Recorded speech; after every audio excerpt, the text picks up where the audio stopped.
Guys simple सा आता है, how to create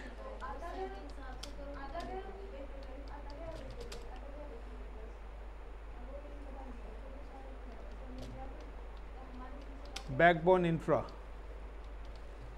so how to create backbone infra, जब भी हमारा बैकबोन या हाई एबिलिटीज या ये सारी चीज़ कॉल करा जाए तो उन इंफ्रास्ट्रक्चर की रिक्वायरमेंट्स क्या होगी। सबसे पहले you need a one target group, आपको एक टारगेट ग्रुप की नीड पड़ेगी। Then you need a load balancer, आपको एक लोड बैलेंसर रिक्वायर्ड होगा। This is another one is a load balancer.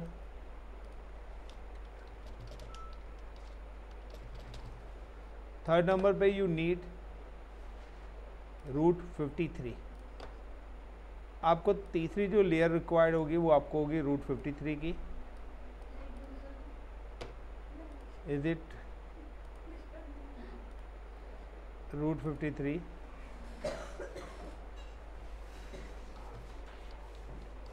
Root 53 यानी कि डीएनएस जो आप लोगों ने हमने कल करा था। तो कोई भी इंफ्रास्ट्रक्चर आपको एक बनाना है कोई भी, तो ये चीज़ ध्यान रखना कि ये आपकी मैंडेटरी है। देन इंटरनेट, जहाँ से आपका ट्रैफिक आएगा।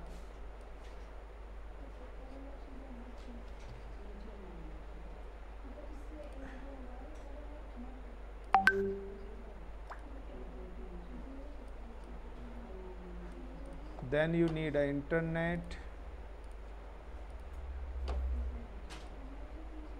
then end users.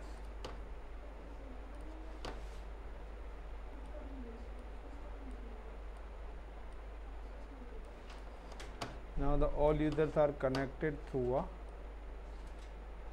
internet.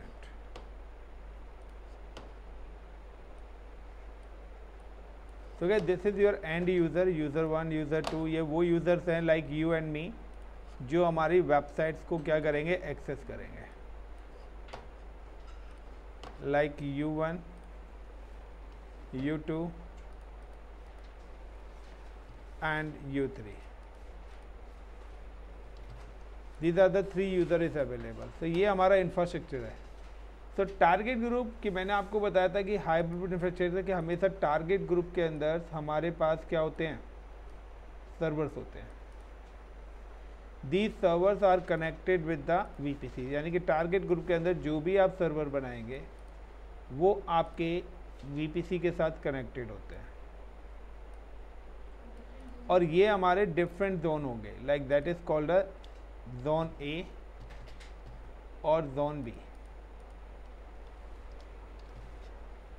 तो ये हमारे सर्वर इस तरीके से।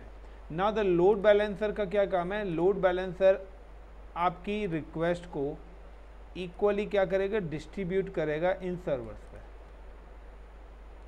लोड बैलेंसर पे जो रिक्वेस्ट आएगी वो रिक्वेस्ट आएगी हमारे डोमेन नेम से। डोमेन नेम पे रिक्वेस्ट आएगी उस लोकेशन से जहाँ से हमने अपना डोमेन नेम बाय करा है, और उस लोकेशन से आपकी जो रिक्वेस्ट आएगी वो आएगी आपकी पर्टिकुलर यहाँ पे। लाइक कि आपने सपोज करिए GoDaddy से डोमेन बाय करा, you can buy the domain name with the GoDaddy। आपने GoDaddy से डोमेन बाय करा, like the my domain name is skillsbharat.com। Suppose करिए मेरा क्या है, skillsbharat.com, मैंने अपना डोमेन बाय करा। तो मैं चाहता हूँ कि सभी लोग मेरी जो वेबसाइट है इस नाम से एक्सेस करें। लेकिन अभी तक आप लोग क्या कर रहे थे, या तो आप सर्वर के IP से एक्सेस कर रहे थे या आप लोड बैलेंसर से। अगर आप इन दोनों को देखें तो आप सभी को पता लग रहा है कि हमारा जो सोर्स का मतलब है हमारे सर्वर किस लोकेशन पे लगे हुए हैं। क्योंकि जब भी आप लोड बैलेंसर करते हैं तो उसका जब आप URL देखेंगे तो आपका लोड बैलेंसर का नेम, आपके लोड बैलेंसर की ID, आपके लोड बैलेंसर का जॉन, आपके लोड बैलेंसर किस क्लाउड पे बना हुआ है, amazon.com या .net लास्ट में लिखा जाता है। यानी कि सभी को पता लग जाएगा अगर हम वो URL शेयर करेंगे कि आपका सर्वर किस पर्टिकुलर लोकेशन पर आपने बनाया हुआ है। हम इन सारी चीज़ को सिक्योर करना चाहते हैं। सो दैट्स वाई कि हम लोगों ने क्या करा, इसमें नेमिंग पार्ट एड ऑन कर दिया है। क्लियर। अब नेमिंग पार्ट एड ऑन करने के लिए कि मैं चाहता हूँ GoDaddy से मैंने क्या करा, एक डोमेन खरीदा, now registered domain in route 53।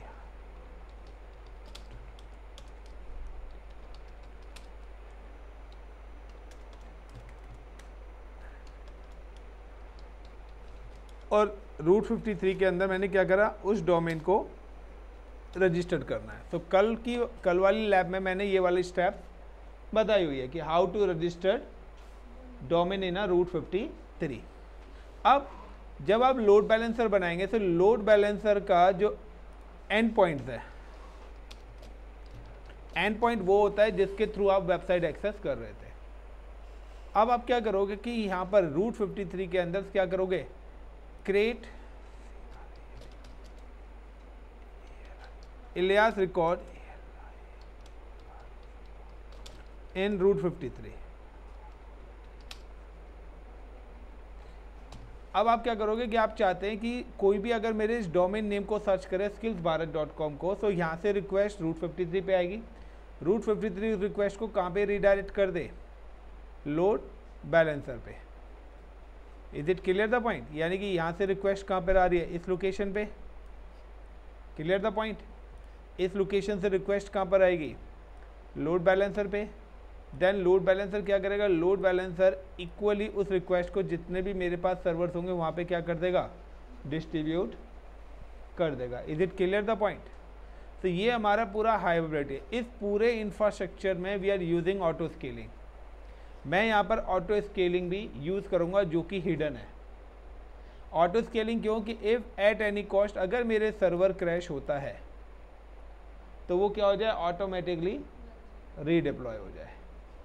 तो यहाँ तक हमने ये लोड बैलेंसर तक हमने ऑटो स्केलिंग करी हुई है। यहाँ पर मैंने एक रूट 53 और ऐड ऑन करना है।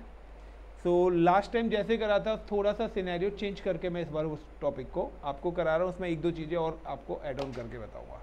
सो how to execute this practical. तो सबसे पहले कि इस प्रैक्टिकल को करने के लिए you need a custom AMI।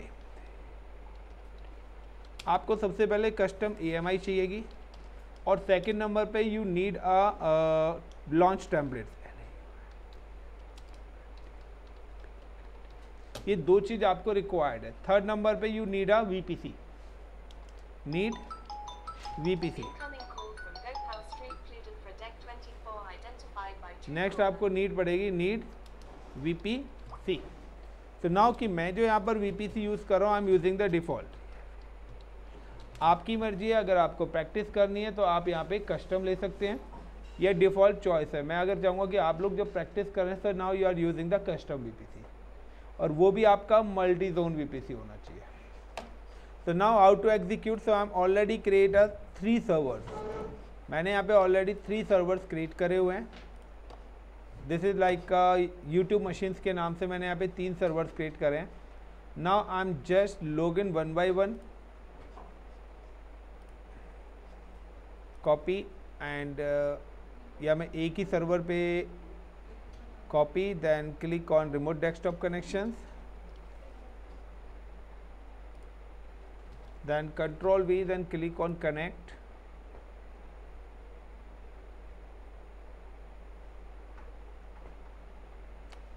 So username ADMINISTRATOR and the password is click connect RDP client, get password, upload a key, decrypt, then copy and paste. So I'm just login with all 3 servers. तीनों servers को मैं 1 by 1 login कर रहा हूँ guys, and change the password and deploy websites and then create custom image. So this is the server number 1. So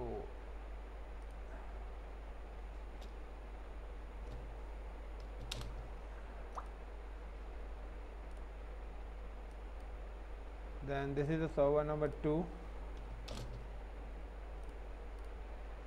and it's the server number 3.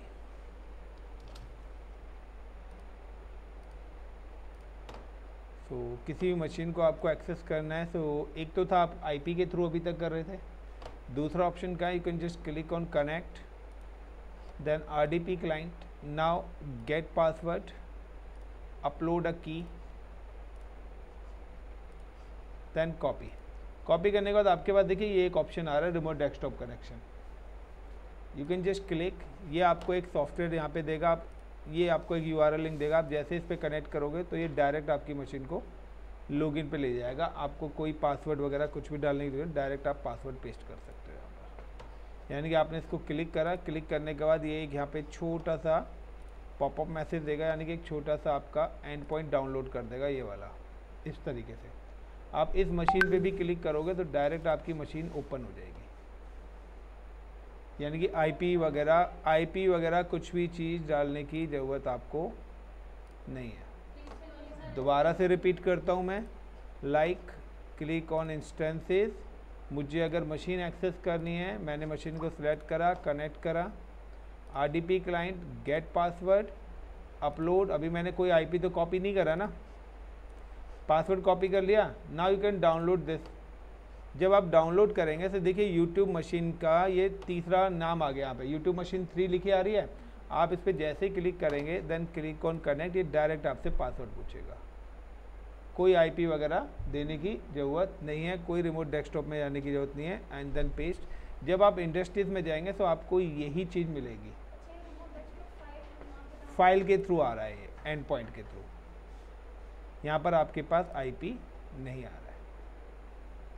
तो अभी तक आप IP से एक्सेस कर रहे थे, ये एक और पैटर्न आपको मैंने बताया। तो नाउ कि सबसे पहले मैंने क्या करा है, अपनी मशीन्स को एक्सेस करा है। तो मुझे सबसे पहले क्या चाहिए, कस्टम AI। तो नाउ सबसे पहले क्या करूँगा, क्रिएट वेबसाइट। मैं यहाँ पर सबसे पहले क्या करूँगा, इस पर्टिकुलर मशीन पे वेबसाइट्स क्रिएट करूँगा। और इस मशीन पे वेबसाइट्स क्रिएट करने के बाद नाउ क्रिएट अ AMI। देन क्या करूँगा, AMI क्रिएट करूँगा। Is it clear the point? Then AMI create करने के बाद सेकंड ऑप्शन पे आएगा कि आपको लॉन्च टेम्पलेट्स के लिए AMI की क्या होती है, नीड होती है। तो नाउ थर्ड नंबर पे आएगा क्रिएट टेम्पलेट्स।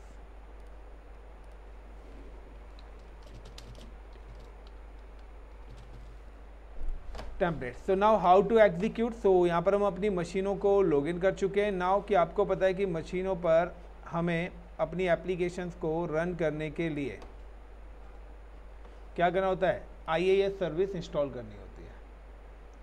तो विंडोज़ पे अगर आपको वेबसाइट रन करनी है तो you can install the IIS। So now click on server manager.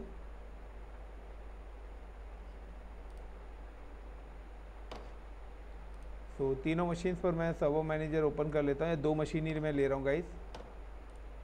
This is the second machine. Click on server manager. और यहाँ पे जो मैं वेबसाइट डिप्लॉय करने वाला हूँ, मैं 2 अलग अलग वेबसाइट्स करने वाला हूँ। यानी कि मैं 2 कस्टम इमेज बना रहा हूँ, एक अमेज़ोन के नाम से और एक फ्लिपकार्ट के नाम से। आपकी मर्जी, आप जो मर्जी बना सकते हो। क्योंकि मुझे यहाँ पे एक और नई चीज़ आपको बतानी है, आज मन कर रहा है कुछ और इसमें मॉडिफिकेशन करके बता दूँ। अगर मूड है तो बताता हूँ, नहीं है तो पहले की तरह बता देता हूँ। आपने देखा होगा कि फ्लिपकार्ट की सेल आती है, अमेज़ोन की सेल्स आती है कि 12 बजे स्टार्ट होने वाली है, 3 घंटे 2 घंटे। तो ऐसा क्या होता है कि इमीडिएटली आपकी वेबसाइट्स वगैरह चेंज हो जाती है। कुछ तो होता होगा ना। तो चलिए वही कुछ बताना है आज। तो like I am just again back to the server 1 and then click add roles and features. और ऐड एंड रोल फीचर्स के अंदर जाने के बाद now we have install the IIS service.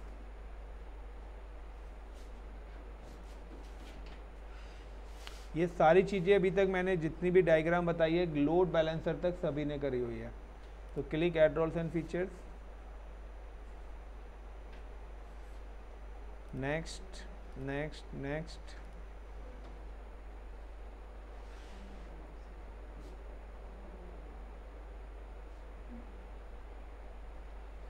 Select the web server IIS, then next and install।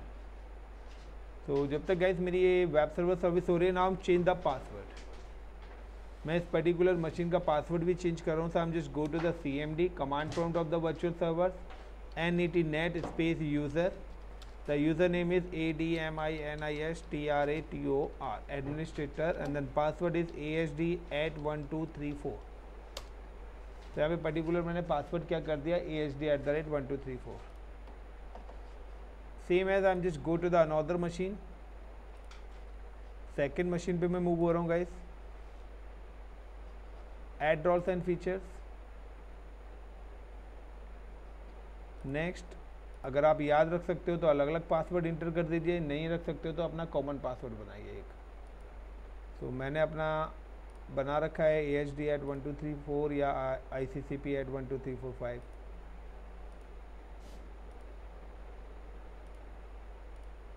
And install and change the password. So again window R, CMD NETnet space user, give the username is ADMINISTRATOR administrator and the password is AHD@1234. Is it clear the point? So same as third machine है मेरे पास। Third machine पे अगर आपको कोई अपनी website रखनी है या कोई पर्टिकुलर क्रोम रखना है, तो आप यहाँ पर अपनी नीड के अकॉर्डिंग अपनी चीज़ों को ऐड ऑन कर सकते हैं। So like window R, CMD, यहाँ पर मैं कुछ इंस्टॉल नहीं कर रहा हूँ क्योंकि मुझे दो मशीन पे ही है, मैं दोनों मशीन पे कर सकता हूँ।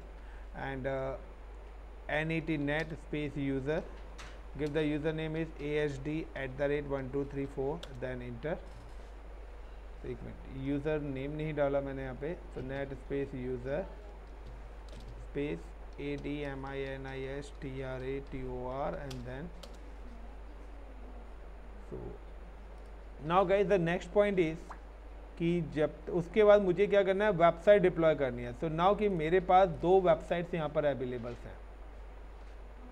मेरे पास एक वेबसाइट ये अवेलेबल है, I am just copy this website and click on D drive and my website. से यहाँ पे देखिए दो वेबसाइट्स मेरे पास अलग अलग वेबसाइट्स अवेलेबल्स हैं। सो एक सर्वर पे मैं ये वाली वेबसाइट ऐड ऑन कर रहा हूँ, दूसरे वाली पे मैं ऑक्सर वाली वेबसाइट कर रहा हूँ। Got it the point? यानी कि बहुत सर्वर इन डिफरेंट वेबसाइट। तो click Ctrl A, Ctrl C and then come to the server one. You know very well कि जब भी हमें वेबसाइट कोई भी एग्जीक्यूट करनी होती है तो उसके लिए हम क्या करते हैं, go to the C drive. Inside the C drive हमारे पास एक फोल्डर आता है inetpub। Inside the inetpub we have execute a www root folder। Inside the www root folder I am just delete. Pooja ध्यान रखना, ऑटो स्केलिंग वाला करा रहा हूँ। एक दो लोगों को प्रॉब्लम आ रही है कि सर हमारे साथ ये प्रॉब्लम्स आती है, हमारा फेल हो जाता है, मेरे सर्वर्स लॉन्च नहीं होते हैं। सो आप लोग अपना ये गो थ्रू कर लेना। तो यहाँ पर मैंने वेबसाइट को पेस्ट कर दिया। Same as I am just go back, second website है, I am just again copy this website and जो सेकंड सर्वर है मेरा, यहाँ पर भी मेरी IIS सर्विस इंस्टॉल हो चुकी है। Then again click to the C drive and inetpub। inside the inetpub www root, then copy, delete this page and paste।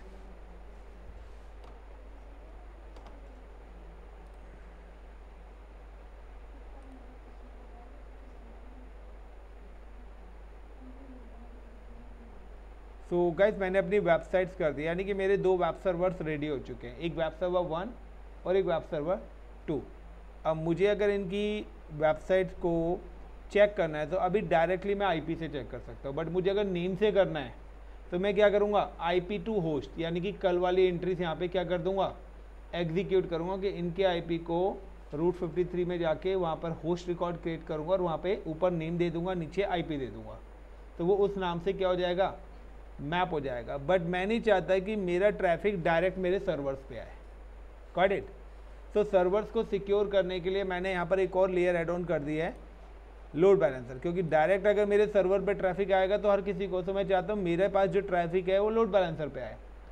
But load balancer को सिक्योर करने के लिए मैंने क्या लगा दिया है, रूट 53 की हर कोई मेरे नाम से एक्सेस करे, तो वो रिक्वेस्ट कहाँ पर आएगी, रूट 53 पर। रूट 53 रीडायरेक्ट करेगा लोड बैलेंसर, यानी कि मेरा लोड बैलेंसर भी सिक्योर हो गया।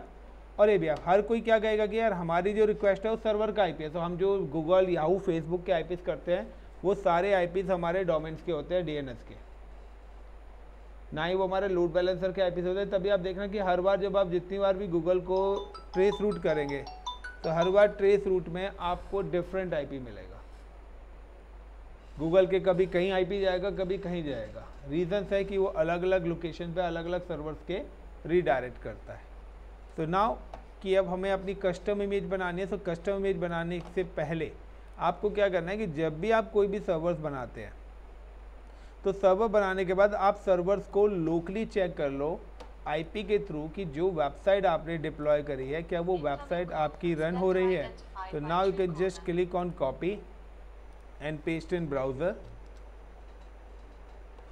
कभी कभार यहाँ पे ओपन नहीं होता है, तो यहाँ पर ओपन ना होने का रीज़न होता है गाइस कि यहाँ पर ना बाय डिफ़ॉल्ट HTTPS कभी कभार लिखे आ जाता है। तो बेटर है कि आपके पास कुकीज़ वगैरह का भी एरर आता है यहाँ पे, तो दैट्स बेटर कि you are open in incognito window.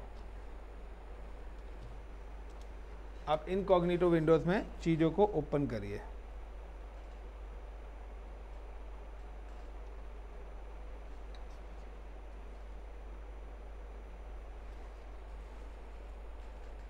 Is it clear the point everyone? Now continue. तो देखिए यहाँ पर आपकी ये सर्वर 1 की वेबसाइट ओपन हो जाएगी। Now you can check the server 2 websites, यानी कि मेरी वेबसाइट्स क्या है, प्रॉपर वर्किंग है। अगेन क्लिक या I am just open, this is the server 1 and this is the server 2। So both websites मेरी क्या है यहाँ पर वर्किंग है। तो एक पे कार वाली वेबसाइट है, एक पे हमारी बॉक्सर वाली वेबसाइट है। Is it clear the point? Now close it. मैं इन चीज़ों को क्लोज कर रहा हूँ। अब क्रिएट कर रहा हूँ कस्टम इमेज, क्योंकि मुझे ऐसे ही सेम सर्वर 100, 200, 500, 1000 बनाने हैं। तो हर सिस्टम्स को लॉगिन करना, हर सिस्टम पे वेबसाइट अपलोड करना काफ़ी ज़्यादा टाइम लगेगा। तो दैट्स वाई कि I am just create a custom image. तो कस्टम इमेज क्रिएट करने से I am just select the server, then click on instances, actions, then option is coming image and templates, create image, give the image name is like SER server 1 like Flipkart AMI। मैंने यहाँ पे इसका नाम दे दिया है server 1 Flipkart AMI। now tag, so is the just name के लिए हम टैगिंग, आप मल्टीपल टैगिंग दे सकते हो यहाँ पर, एंड क्रिएट इमेज। सेम है सेकंड सर्वर की मुझे इमेज बनानी है, so again second server select करा, then actions, then instance image and template, then create image and templates. Is it like server 2 Amazon AMI। So you can just choice is your कि आप कोई भी name दे सकते हैं। मैं अपने according tagging कर रहा हूँ, आप जब लैब करें तो अपने अकॉर्डिंग टैगिंग करें। Then create image. So now it's a YouTube machine 1, YouTube machine 2 दोनों की कस्टम इमेज है। When you create a EMI, so आपकी जो EMIs है वो आपको यहाँ पर विजिबल होंगी। नाउ कि आपकी EMIs क्या हो रही हैं, अभी पेंडिंग स्टेट में, जब भी क्रिएट हो जाएंगी we can use ready to use. अब सेकेंड नंबर पे आपको बनाना है लॉन्च टेम्पलेट्स। तो लॉन्च टेम्पलेट्स का कॉन्सेप्ट क्या है कि मैं चाहता हूँ कि जो भी सर्वर मेरे टारगेट ग्रुप के अंदर अटैच होंगे, now you can attach any server in a target, उन टारगेट ग्रुप के अंदर जो भी सर्वर्स होंगे उन सर्वर्स पर AMI कौन सी होगी, इंस्टेंस टाइप्स क्या होगा, किस पर्टिकुलर VPC पे बनेंगे, किस पर्टिकुलर सिक्योरिटी ग्रुप पे ये काम करेंगे। तो ये सारे के सारे ऑप्शंस यहाँ पर ऐड ऑन करने पड़ेंगे। Got it the point? अगर इनमें से कोई भी ऑप्शंस आपने नहीं करा तो ऑटो स्केलिंग में आपकी मशीन लॉन्च नहीं होगी। Is it clear the point? दो ऑप्शंस हैं, या तो आप पर्टिकुलर VPC सिलेक्ट कर लें तो आपकी मशीन उसी VPC पर ही बनेगी, किसी अदर VPC पर नहीं बनेगी, या आप उसको ब्लैंक छोड़ दें, डोंट इंक्लूड। तो डोंट इंक्लूड करोगे तो इसका मतलब है वो किसी भी VPC पर एग्जीक्यूट हो जाएगी। So how to create a launch template? So simple है guys, I am just come to here, then click on launch templates, create launch templates, give the name like FLIP Flipkart TEMP templates। अब templates version डालना चाहते हो, मैं कुछ नहीं डाल रहा, टेम्पलेट्स टैगिंग आप करना चाहते हो, मैं कुछ भी एड नहीं कर रहा। ऑपरेटिंग सिस्टम्स, तो लाइक डिफ़ॉल्ट करना है या माई EMI, so I am just click on my EMI और यहाँ पर मैंने अपनी फ्लिपकार्ट वाली इमेज को सिलेक्ट कर लिया। Is it clear? Then instance types, so instance types में आपको इंक्लूड करना है, so I am just select कि मेरे जो भी सर्वर बने उनकी हार्डवेयर कॉन्फ़िगरेशंस क्या होनी चाहिए, T2.micro। Now I know the password, clear? तो मुझे पता है मेरी EMI का पासवर्ड क्या है, that's why I am not include a की पेयर। VPC में ये भी इंक्लूड नहीं कर रहा। Got it? Now security group, तो यहाँ पर आपके पास सिलेक्ट एग्जिस्टिंग सिक्योरिटी ग्रुप्स है, so now you can select the existing security group Web1 SG। एक चीज़ ध्यान रखना कि अगर आपका जो भी प्रेजेंट VPC होगा, सिक्योरिटी ग्रुप उसी पर ही आप सिलेक्ट करेंगे। अगर आपने 3 VPCs हैं तो आप यहाँ पे क्या करिए, तीनों VPCs के सिक्योरिटी ग्रुप सिलेक्ट कर सकते हो। तो यहाँ पे देखिए एक सिक्योरिटी ग्रुप का ID आ रहा है 0C और एक VPC की ID आ रही है DB 1 DB।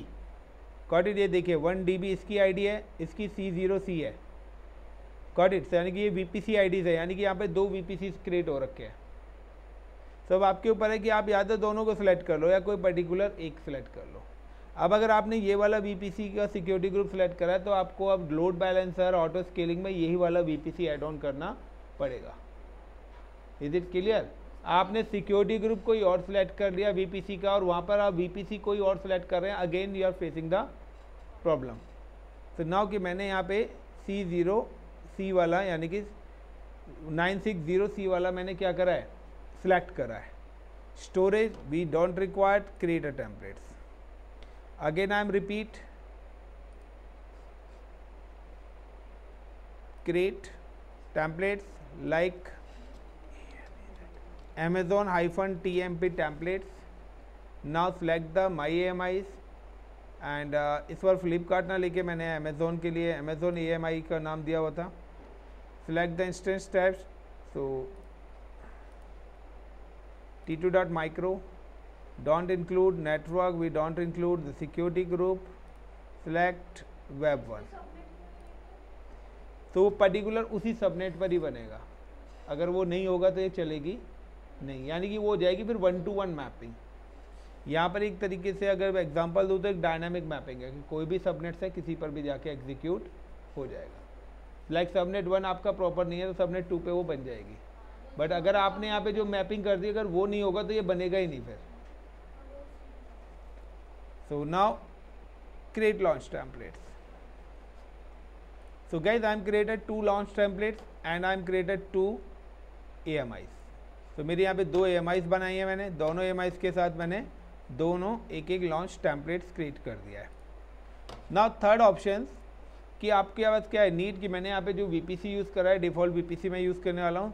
Next point is कि यहाँ पर मुझे अब क्या करना है, एक टारगेट ग्रुप बनाना है। टारगेट ग्रुप यानी कि जिसके अंदर मेरे सर्वर्स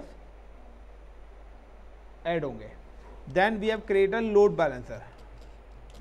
लोड बैलेंसर, जब भी आप लोड बैलेंसर क्रिएट करेंगे तो एक चीज़ ध्यान रखना कि लोड बैलेंसर के लिए टारगेट ग्रुप क्या है, रिक्वायर्ड है।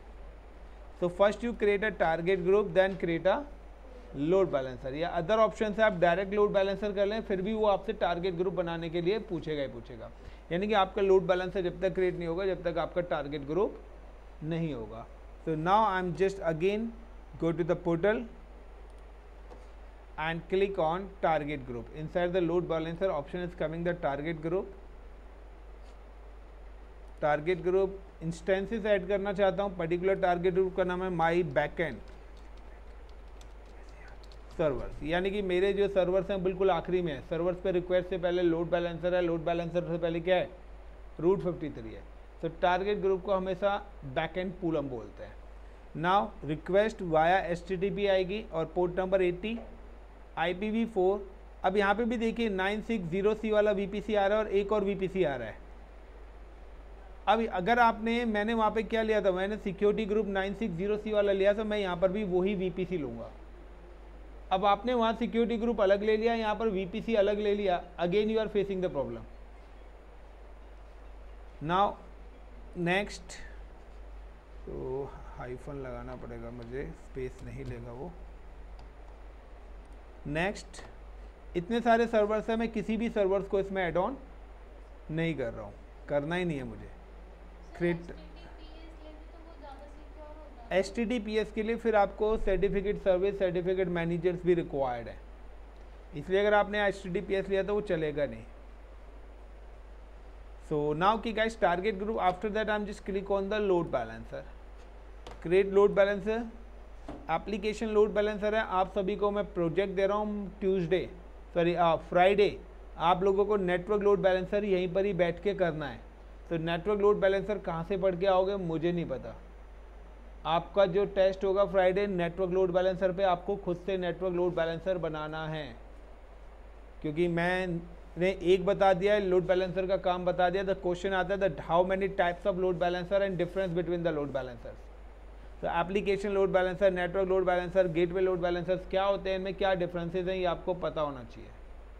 तो नाउ कि नेटवर्क लोड बैलेंसर्स आपको खुद से क्रिएट करना है, ये आपके लिए एक प्रोजेक्ट है। अब मुझे नहीं पता, मैं भूल चुका हूँ, मुझे नहीं आता ये, तो आप लोगों को करना है। Create, so give the load balancer name, so load balancer name is like my project 1-LB। now the internet facing IPv4 use कर रहा हूँ। अगेन यहाँ पर फिर से क्या आ रहा है, VPC का ऑप्शन आ रहा है। तो यहाँ पे भी देखिए 960C भी आ रहा है और दूसरे वाला VPC भी आ रहा है, बट मैं इस बार 960C ले रहा हूँ। मल्टी जोन बनाना है, that's why I am select zone A and zone B। Security group, again यहाँ पर आपको वही सिक्योरिटी ग्रुप लेना है जो आपने वहाँ पर सिलेक्ट करा था, कौन ऊपर वाला 960C। तो मैं जब भी प्रोजेक्ट करता हूँ तो आपको लगता है मैं सिक्योरिटी ग्रुप सेलेक्ट कर रहा हूँ, बट सिक्योरिटी ग्रुप के साथ साथ मैं आईडीज़ को भी ध्यान में रखता हूँ। आप लोग क्या करते हो, नाम को ध्यान रखते हैं, आपको मतलब नहीं है वो किस आईडी पर बना हुआ है। यानी कि आपको लगता है कि मुंबई जाना है तो आप स्टेशन पहुंच गए, आपको मतलब नहीं कि कोई ट्रेन मुंबई जा भी है या नहीं जा रही, बैठ जाओ बस, ट्रेन जो मिल गई। फिर फ़ोन करके बोलोगे अरे मेरे को तो जाना था हिंदुस्तान, पहुंच गए पाकिस्तान। तो ऐसी गलतियां आप लोग करना, मैं नहीं। नाउ सिलेक्ट द कि यहाँ पे जो लोड बैलेंसर पे रूट आएगा वो किस प्रोटोकॉल के थ्रू और कहाँ पे लोड बैलेंसर रिडायरेक्ट करेगा। तो now select the target group, then create load balancer. So guys now कि my AMI is ready to use, यहाँ पे आप देखिए पेंडिंग से अवेलेबल्स हो चुकी हैं। Now launch templates is available, launch templates के बाद now the security group is also available, target group. Now I am just adding the scaling group. तो ऑटो स्केलिंग बेसिकली मैं क्यों ऐड कर रहा हूँ, हाई अवेलेबिलिटी इंफ्रास्ट्रक्चर के लिए, कि अगर मेरा लोड इंक्रीज होता है तो मेरे सर्वर्स ऑटोमेटिकली क्रिएट हो जाएं। यानी कि मैंने अभी 2 सर्वर्स लगाए हुए हैं। Now the 2 servers capacity is an 2 lakh request, but मेरी जो रिक्वेस्ट आ गई वो एकदम से 20 लाख आ गई। तो अगर 2 ही सर्वर्स होंगे तो वो क्या हो जाएंगे, क्रैश कर जाएंगे। तो ऑटो स्केलिंग्स में मैं ऐसी सेटिंग करूँगा कि अगर मेरी 20 लाख से 2 करोड़ रिक्वेस्ट भी आती हैं तो उतने सर्वर्स ऑटोमेटिकली क्या हो जाएँ, क्रिएट हो जाए। और सारे सर्वर्स एक दूसरे की मिरर कॉपी होनी चाहिए, यानी कि जो वेबसाइट 1 आ रही है वही सारे पे वेबसाइट भी आनी चाहिए। और अगर मेरी रिक्वेस्ट 1 लाख हो जाती है तो जितने भी सर्वर्स ऑटोमेटिकली क्रिएट हुए वो ऑटोमेटिकली क्या हो जाएं, रिमूव भी हो जाए। तो इससे क्या है, मेरे को कॉस्ट भी क्या करनी है, इंक्रीज करनी है। दूसरा कि ऑलवेज कितने सर्वर्स एक्टिव रहने चाहिए। हो सकता है कि अब आपका लोड नहीं आया बट किसी XYZ फेलियर की वजह से आपका एक सर्वर क्रैश कर गया, उसकी हार्ड डिस्क खराब हो गई, मदरबोर्ड में प्रॉब्लम हो गई, व्हाटएवर XYZ, तो भी मैं कहूँगा कि मिनिमम इतने सर्वर्स एक्टिव रहने चाहिए। यानी कि आपने 2 सर्वर्स बना रखे हैं, अब आपका 2 सर्वर्स की कैपेसिटी है 2 लाख रिक्वेस्ट, बट अभी आपकी जो लोड आ रहा है वो 1.5 लाख आ रहा है, 1.5 लाख के आसपास आ रहा है। तो 2 सर्वर्स मैनेज कर सकते हैं, बट एक सर्वर क्रैश कर गया तो अब रिक्वेस्ट कितनी, रिक्वेस्ट तो 1.5 लाख ही है। तो लोड बैलेंसर क्या करेगा, उस पूरी रिक्वेस्ट को कहाँ पर भेजेगा, दूसरे सर्वर पे, तो वो भी क्रैश हो जाएगा क्योंकि उसकी कैपेसिटी कितने लोड को लेने की है, 1 लाख की। बट हमने स्केलिंग करी हुई है, स्केलिंग चेक करेगा कि डिज़ायर कैपेसिटी 2 रखी हुई है, यानी कि मिनिमम 2 सर्वर तो एक्टिव रहेंगे, तो इमीडिएटली नया सर्वर क्रिएट कर देगा विद इन अ मिनट। और फिर से लोड बैलेंसर क्या करेगा, इक्वली आपके लोड को डिस्ट्रीब्यूट कर देगा। तो now I am just create a auto scaling group. Inside the auto scaling group the create, give the scaling group like my project -SCALING scaling. Now again क्यों पूछा कि आप जो सर्वर लॉन्च करने वाले हो उस सर्वर्स की कॉन्फ़िगरेशन क्या होगी। ऑटो स्केलिंग के थ्रू जो सर्वर लॉन्च होंगे उन पे कौन से इमेज होगी, क्या होगी। So now I M select the Flipkart, कि मैंने कहा कि मेरे पास फ्लिपकार्ट वाली क्या है, वेबसाइट्स वगैरह आए, वो वाले सर्वर्स आए। तो ये देखिए जो हमने लॉन्च टेम्पलेट बनाया था, ये आईडी ऐड ऑन करी थी, ये सिक्योरिटी ग्रुप ऐड करा था, T2.micro करा था, क्लियर। सो यहाँ पर मैंने कोई वॉल्यूम्स के साथ कोई चेंजेस नहीं करी थी। सो ये सारी की सारी चीज़ वही एग्जीक्यूट हो रही है। Now the next network. So now again I M select कि मैंने वहाँ पे डिफ़ॉल्ट VPC लिया था and zone A and zone B multi zone infrastructure में क्रिएट कर रहा हूँ कि किसी भी रीजन में वो एग्जीक्यूट कर सके। नेक्स्ट अगेन यहाँ पे आ रहा है लोड बैलेंसर। तो यस मैं अटैच करना चाहता हूँ लोड बैलेंसर को। मैं चाहता हूँ कि मेरे सर्वर्स पे जो रिक्वेस्ट आए वो वाया लोड बैलेंसर आनी चाहिए। तो now select the target group the load balancer. Next desired capacity में चाहता हूँ मिनिमम 2 सर्वर्स मेरे ऑलवेज एक्टिव रहने चाहिए। 2 और मिनिमम इक्वल कर दिया मैंने कि मिनिमम भी 2 और ऑलवेज 2, यानी कि इस रूम के अंदर 2 स्टूडेंट्स ऑलवेज रहने चाहिए। तो मिनिमम भी क्या हो गए 2, यानी कि अगर एक जाएगा तो उसकी जगह एक आना चाहिए, यानी कि शिफ्ट चल रही है। मैंने बोला डेटा सेंटर्स में 2 इंजीनियर्स ऑलवेज रहने चाहिए, यानी कि अगर इवनिंग में 2 इंजीनियर्स की छुट्टी हो रही है तो उसकी जगह 2 को पहले आना पड़ेगा, देन 2 जाएंगे। Is it clear the point. After that now आपकी मर्जी है, जितने आपके पास IPS उतने आप डाल सकते हो। मैं दोबारा से क्रिएट कर रहा हूँ like PROJECT project -SCALING scaling. Select the launch template. Next select the VPC zone A zone B। Next select the load balancer. अब यहाँ पर एक और आ रहा है आपके पास VPC वाला पार्ट हो गया, then additional health checkup. Next desired capacity I am just put की 2 सर्वर्स ऑलवेज 2। अब नेक्स्ट आ रहा है मैक्सिमम, आप चाहते हैं 10 डाल दीजिए 20। तो अगर एक सर्वर की 1 लाख रिक्वेस्ट, अब आप 1 करोड़ का नेटवर्क बनाना चाहते हैं तो आपको 100 यहाँ पे करना होगा। लेकिन अगर आप 100 करेंगे तो 100 के हिसाब से आपके VPC के अंदर भी 100 IPs अवेलेबल्स होने चाहिए। ये चीज़ ध्यान रखना। VPC में IP नहीं है, यहाँ पर आपने इंटर कर दिया तो भी ये क्या हो जाएगा, क्रैश हो जाएगा इंफ्रास्ट्रक्चर। कि आप जितने गेस्ट को बुला रहे हैं उतनी चेयर भी तो बुलाओगे, यस और नो, यानी कि मंगाओगे। टारगेट ट्रैकिंग की स्केलिंग पॉलिसी कब काम करे। So like the when the CPU utilization of 80%, यानी कि मेरे सर्वर का CPU यूटिलाइजेशन कितना हो रहा है 80% अगर हो जाता है। Is it clear the point. तो क्या हो मेरा एक और सर्वर क्या हो जाए, ऐड हो जाए विद इन 60 सेकेंड्स। वैसे 300 सेकेंड्स में प्रॉपर लॉन्च हो जाएगा, तो विद इन 60 सेकेंड्स में मेरे को सर्वर वहाँ पे लॉन्च हो जाए। नाउ द नेक्स्ट नोटिफिकेशन आप चाहते हैं तो SNS सर्विस आप एड ऑन करा सकते हैं। Again click on next tag, तो गिव द नेम।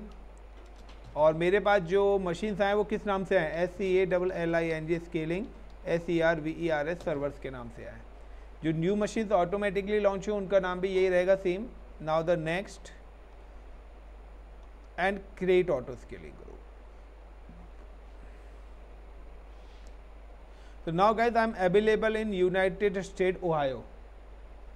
मैं चाहता हूँ कि मेरा जो सर्वर है आप उस पर जो उसकी वेबसाइट है किस नाम से एक्सेस करना चाहते हैं। तो लाइक मैं चाहता हूँ कि आप जो मेरी सर्वर्स की रिक्वेस्ट है आप उस रिक्वेस्ट को skillsbharat.com के नाम से एक्सेस करें। Got it the point. तो नाउ कि मैं चाहता हूँ कि अब लोड बैलेंसर की रिक्वेस्ट कहाँ से आए, मेरे डोमेन नेम के साथ जाए। तो now I am just go to the route 53। Route 53 में now first of all you can register the domain name. तो now in a previous lecture जो हमने कल करा था उसके अंदर मैंने स्टेप बताया था how to register. First you can buy the domain, then register the domain in a route 53, then you can just click and click the domain name, skillsbharat.com। मैं चाहता हूँ कि मेरी जो वेबसाइट है वो फ्लिपकार्ट वाली जो वेबसाइट है वो इस नाम से ओपन हो। Now just click on create records, give the name like if I am just mention www, या you can mention like us.skillsbharat.com, या यू कैन ind india.skillsbharat.com। तो आपके ऊपर है कि आप जिस भी नाम से, अगर आप कुछ भी नहीं चाहते तो skillsbharat.com छोड़ दो, उसी नाम से एक्सेस हो जाएगी। लाइक मैं कहता हूँ ind कर देता हूँ मैं, india.skillsbharat.com। अब आपके पास IP नहीं है, क्योंकि आपकी जो रिक्वेस्ट है वो किसके थ्रू आएगी, लोड बैलेंसर के साथ। अब हम डायरेक्ट सर्वर्स पे अपनी रिक्वेस्ट को भेजना नहीं चाहते। तो कल वाले लेक्चर में मैंने आपको सर्वर के साथ मैपिंग कराई थी, बट यहाँ पर हम किसके थ्रू ले रहे हैं, via load balancers. So again I am just go to the route 53, you can just enable the alias. Now की रूट ट्रैफिक अगर india.skillsbharat.com पे अगर कोई हिट करता है तो उसका ट्रैफिक कहाँ जाए। लाइक मेरी कंट्री है जहाँ पर मैंने अपना सर्वर्स बनाया है लोड बैलेंसर ओहायो यानी कि यूएस लोकेशन में। तो सबसे पहले कि मेरा लोड बैलेंसर पे आएगा, देन किस पर्टिकुलर कंट्री में बनाया, आई am just create in Ohio locations.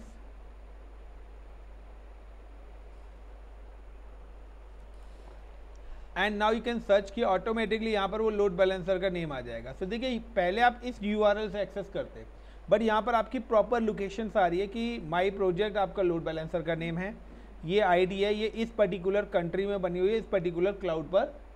अब आपको ये सारी चीज़ें भी क्या हो जाएंगी, हिडन हो जाएगी। Now you can access via the name india.skillsbharat.com like google.com। अब आपको नहीं पता गूगल का डेटा सेंटर कहाँ पे बना हुआ है, पता है किसी का, हो सकता है आपके बराबर वाले घर में ही हो। अब यहाँ पर भी आपको पता ही नहीं लगेगा, आपको सिर्फ डोमेन नेम डालना है और आपको एग्जीक्यूट करना है। Now create a record. So guys यहाँ पर मैंने india.skillsbharat.com कर दिया है। नाउ यू कैन सी कि हम EC2 के अंदर चेक कर लेते हैं कि हमारे जो सर्वर्स हैं वो लॉन्च हुए हैं या नहीं हुए हैं। सो 4 सर्वर्स मैंने पहले बना ही रखे थे, इफ़ यू रिमेंबर। तो यहाँ पे देखिए मेरे पास स्केलिंग सर्वर्स यहाँ पर बन के आ चुका है। Is it clear the point. Now search, अब आप india.skillsbharat.com सर्च करिए अपने अपने मोबाइल पे या लैपटॉप पे और बताइए क्या कोई वेबसाइट ओपन हो रही है। This is a URL skillsbharat.com। Now share in a WhatsApp group also. नाम मैंने व्हाट्सएप ग्रुप में कर दिया, आप उस पर व्हाट्सएप ग्रुप पे क्लिक करिए और बताइए। Now open in incognito window, पहले मैं यहाँ पे ट्राई कर लेता हूँ।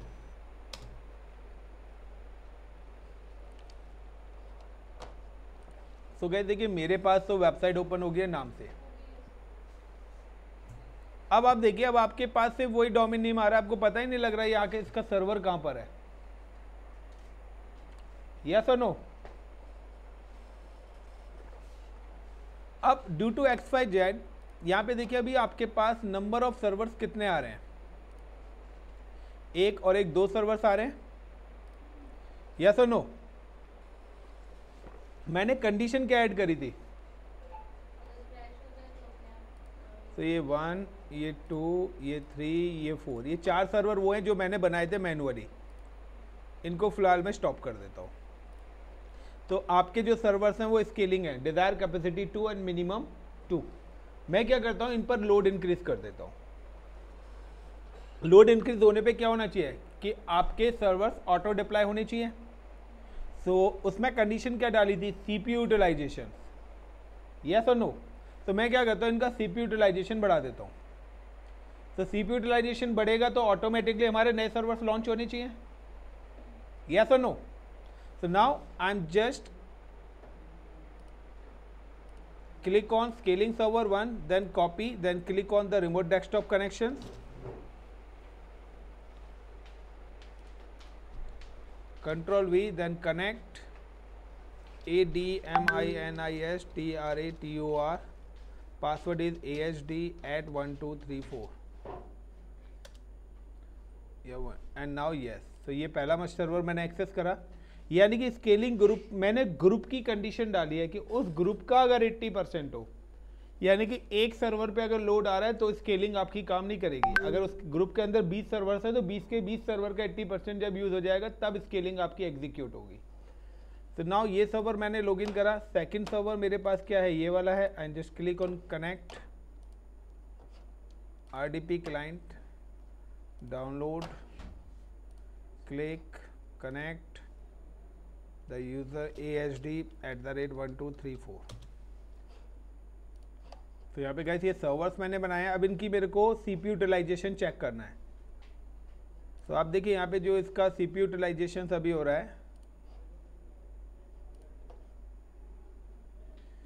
हमें कितना चाहिए, 80% चाहिए ना। अभी इसका 80% से अगर 1 सेकंड भी वो नीचे आया ना तो भी स्केलिंग नहीं होगी, यानी कि 80% से अब ही रहेगा, वो भी कब तक, 1 मिनट तक।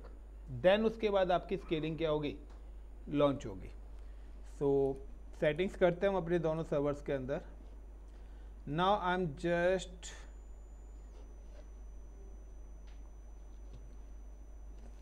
नोटपैड, मैं नोटपैड में एक स्क्रिप्ट रन कर रहा हूँ,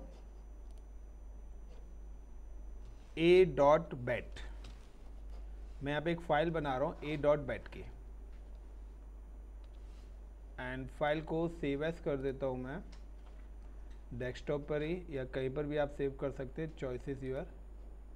और इसका नाम मैं डाल देता हूँ a.bat, यानी कि बैट एक्सटेंशन की मैंने एक फ़ाइल क्रिएट करी है। Now right click and go to the task manager. अभी मेरा जो CPU यूटिलाइजेशन सिस्टम्स का है वो आपको शो हो जाएगा कि आपका जो क्लाउड का है 83%, 7% CPU यूटिलाइजेशन हो रहा है या 1% हो रहा है। बट हमने क्या कंडीशन डाल रखी है, 80% यूज़ होना चाहिए। Now I M run this script, तो ये आप मेरे सिस्टम को 100% कर देगा। नाउ द 90% मेरा CPU क्या हो रहा है, इस मशीन का यूज़ हो रहा है। Same as I am just execute same file in another server.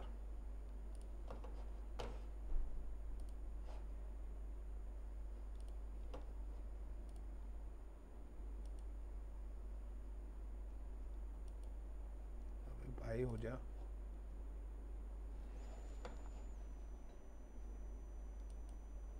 क्या हो रहा है,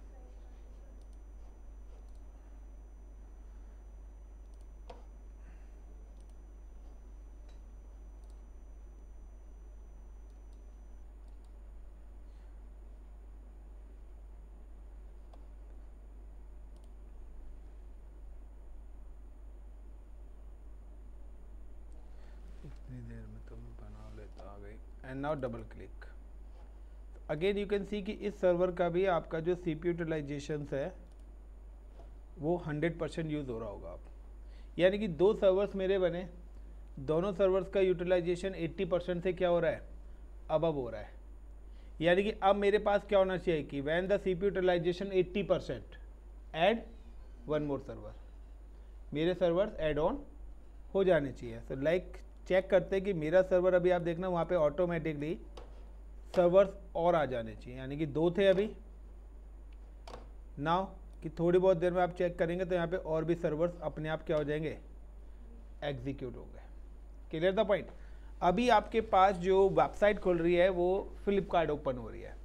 नाउ मैं कहता हूँ कि 11:10 हो रहे हैं, 11:15 पे सेल स्टार्ट होने वाली है।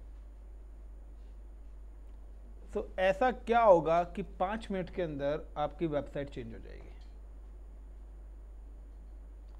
फ्लिपकार्ट जैसी बहुत बड़ी वेबसाइट है, 5 मिनट में ना तो सर्वर बन सकते हैं, ना ही वेबसाइट बन सकती है। सेल स्टार्ट होने वाली है, तो ऐसा क्या होगा कि 5 मिनट के अंदर वो चेंज हो जाए। कुछ तो लॉजिक होगा, यस और नो। अभी आपके पास वेबसाइट कौन सी ओपन हो रही है, सभी के पास ये वाली वेबसाइट ओपन हो रही है ना, यस और नो। सेल स्टार्ट होने वाली है, इस पर डिस्काउंट आने वाले, तो यानी कि अब यहाँ तो कोई डिस्काउंट नहीं दिख रहा ना, तो 5 मिनट में इतने सारे पेजों पे, इतने सारे प्रोडक्ट्स पे डिस्काउंट लग सकते हैं क्या, नहीं लग सकते ना। सेम कॉन्सेप्ट है यहाँ पे, लाइक का रिफ्रेश। पहले हम स्केलिंग ग्रुप देख लेते हैं, हमारी मशीन से ऐड ऑन आती है या नहीं आती है। तो अभी 2 मशीन्स आई हैं, अभी थोड़ा सा टाइम लगेगा। डिज़ायर कैपेसिटी में मैंने टाइमिंग कितना दे रखा था, 1 मिनट दिया था ना, 60 सेकेंड्स दिया था। तो चलते हैं ऑटो स्केलिंग के अंदर, उसकी सेटिंग्स देख लेते हैं। So minimum, maximum, desire capacity, project scalings check कर लेते हैं इसके अंदर। Auto scaling 60 seconds, enable,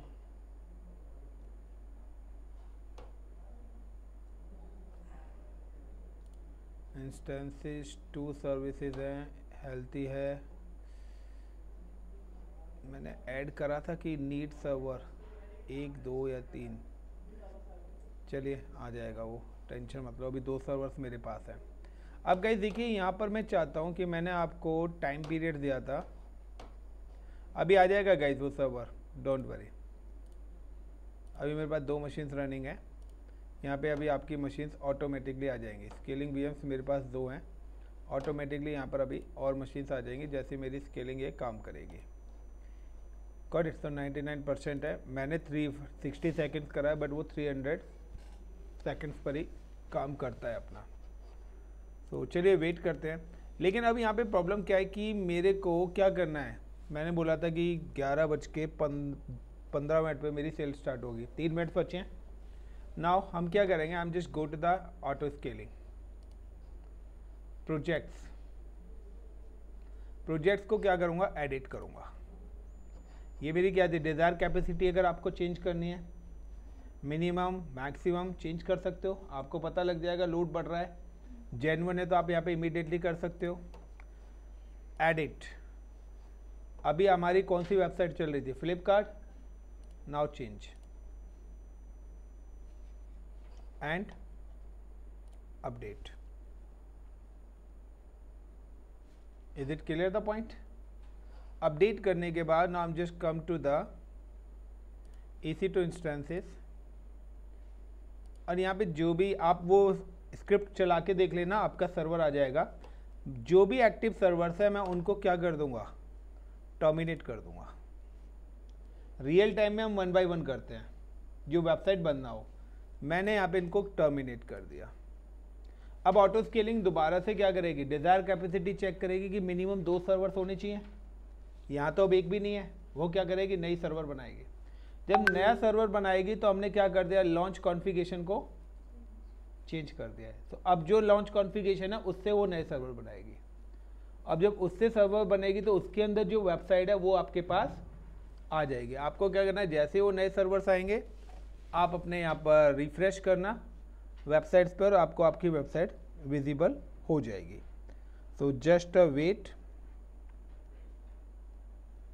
check करते हैं और फिर चीज़ों को एग्जीक्यूट करेंगे।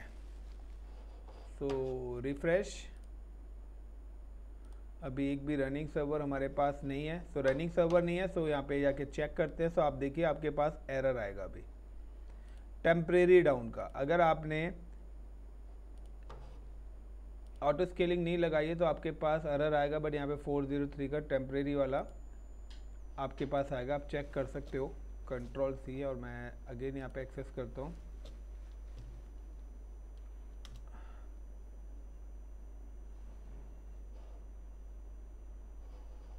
तो अभी मेरे पास कोई भी रिक्वेस्ट यहाँ पर नहीं आ रही है। टाइम आउट, क्योंकि मैंने सारे सर्वर्स एक साथ डाउन कर दिए। अगर 1 बाय 1 करता तो ये एरर नहीं आता। पहले एक करता तो एक पर लोड चला जाता, जब तक एक लॉन्च होता फिर मैं दूसरे को भी कर देता। तो ऐसे 1 बाय 1 हम क्या करते हैं, स्वैप कंपनी ने 100 सर्वर्स बना रखे हैं, पहले 20 सर्वर्स करे, जब 20 लॉन्च हो गए फिर 20 करे, फिर लॉन्च हो गए 20 करे। तो धीरे धीरे करके नए सर्वर्स पे लोड डिस्ट्रीब्यूट होता जाएगा और पुराने सर्वर्स टर्मिनेट होते हुए चले जाएंगे। सो लाइक सी अगेन कि यहाँ पर सर्वर्स हमारे आए नहीं, क्योंकि डिज़ायर कैपेसिटी है। तो देखिए दोबारा से 2 सर्वर्स यहाँ पे लॉन्च हो गए। नाउ रिफ्रेश आप चेक करेंगे तो आपके पास यहाँ पर नई वेबसाइट ही आएगी। करिएगा इस रिफ्रेश और चेक करिए। नाउ अगेन रिफ्रेश, तो आप रिफ्रेश कर सकते हैं, आपके पास नई वेबसाइट आ गई। हो गई स्वैप, टाइम देख सकते हो 1 मिनट ऊपर हो गया, बस इतना चलेगा। Is it clear? So website को स्वैपिंग भी करना है तो हम मल्टीपल लॉन्च कॉन्फ़िगरेशन, तो मैं कहता हूँ 1 घंटे बाद फिर से दूसरी सेल चालू होने वाली है। तो पहले से ही वो सारी चीज़ें बना के रखी हुई हैं, वो सिर्फ क्या करनी होती है, स्वैपिंग करनी होती है, रिप्लेस करना है। कि अब एक साथ 100 सर्वर्स पे ट्रैफिक तो है, तो हम क्या करेंगे, 100 को एक साथ डाउन करेंगे तो वेबसाइट बंद। तो हम क्या करेंगे, 20-20, 10-10 सर्वर्स करके डिलीट करते जाएंगे। 10 को डिलीट करा फिर 10 बन गए, फिर 10 को डिलीट करा फिर 10 बन गए। तो ऐसे कर करके सारे सर्वर्स क्या हो जाएंगे, स्वैप होंगे और हमारी वेबसाइट भी डाउन नहीं होगी, क्योंकि 10 को डिलीट करा तो बाकी के 90 सर्वर्स पे लोड चला गया। लेकिन जब दोबारा से 10 सर्वर्स आ गए तो लोड बैलेंसर ने फिर से इक्वल कर दिया, फिर दूसरे 10 सर्वर्स को हमने डिलीट कर दिया। तो ऐसे कर करके 1 बाय 1 हम यहाँ पे क्या करेंगे, स्वैप करते रहेंगे अपना।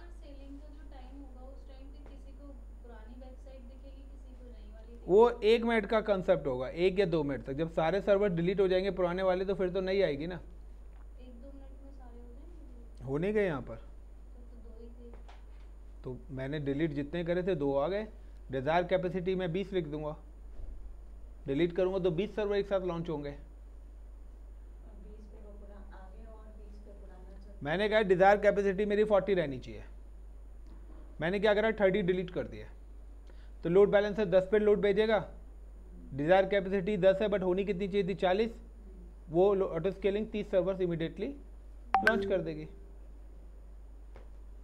तो ये कंडीशंस तो हमें डालनी पड़ेगी। जब आप रियल टाइम पे जाएंगे तो स्वैपिंग होगी कि किस सर्वर्स को कब पब्लिश कराना है, किस सर्वर्स की सर्विस को पब्लिश नहीं कराना है। नाउ गाइस, तो ये आपके कंप्लीट डोमेन नेम से ये सारी की सारी चीज़ें एक्सेस हो रही है। सो यहाँ पर this is a actual concept कि आपकी जो भी चीज़ें हैं वो सारी की सारी डोमेन नेम के थ्रू ही एक्सेस होनी चाहिए। हाँ गोपाल, नमस्ते यार, बैच चल रहा था इसलिए। अरे यार सेशन चल रहा था और साइलेंट पे था फ़ोन। 3 बजे